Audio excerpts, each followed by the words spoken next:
जय श्री राम। यहाँ तक की रामायण कथा मैं कह चुकी हूँ। आगे की कथा इस प्रकार है। त्रिजटा सीता संवाद। उसी रात त्रिजटा ने सीता जी के पास जाकर उन्हें सब कथा कह सुनाई। शत्रु के सिर और भुजाओं की बढ़ती का संवाद सुनकर सीता जी के हृदय में बड़ा भय हुआ। उनका मुख उदास हो गया, मन में चिंता उत्पन्न हो गई। तब सीता जी त्रिजटा से बोली, है माता, बताती क्यों नहीं, क्या होगा संपूर्ण विश्व को दुख देने वाला, यह किस प्रकार मरेगा। श्री रघुनाथ जी के बाणों से सिर कटने पर भी नहीं मरता। विधाता सारे चरित्र विपरीत ही कर रहा है।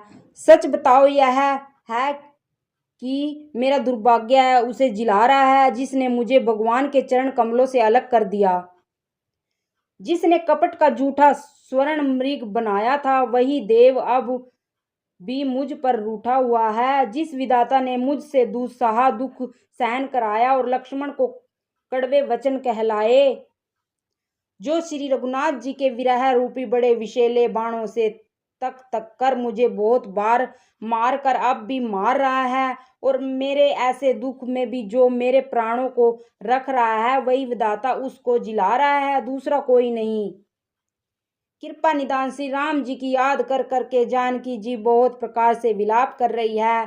त्रिजटा ने कहा, हे राजकुमारी सुनो, देवताओं का शत्रु रावण हृदय में बाण लगते ही मर जाएगा, परंतु प्रभु उसके हृदय में बाण इसलिए नहीं मारते कि उसके हृदय में जानकी जी बसती है।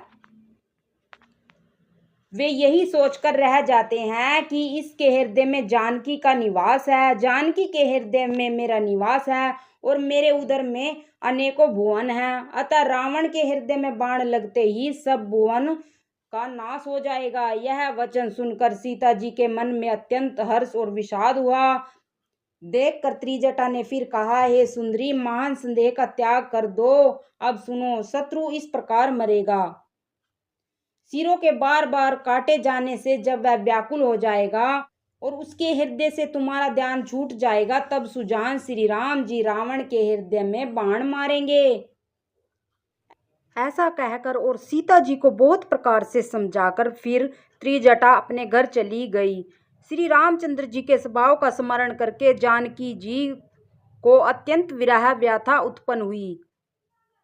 वे रात्रि की ओर चंद्रमा की बहुत प्रकार से निंदा कर रही है।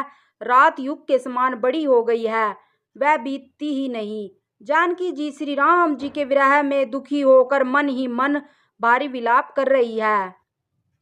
जब विरह के मारे हृदय में दारुण दाह हो गया, तब उनका बायां नेत्र और बाहु फड़क उठे। सगुन समझकर उन्होंने मन में धैर्य धारण किया कि अब कृपालु श्री रघुवीर अवश्य मिलेंगे। जय श्री राम।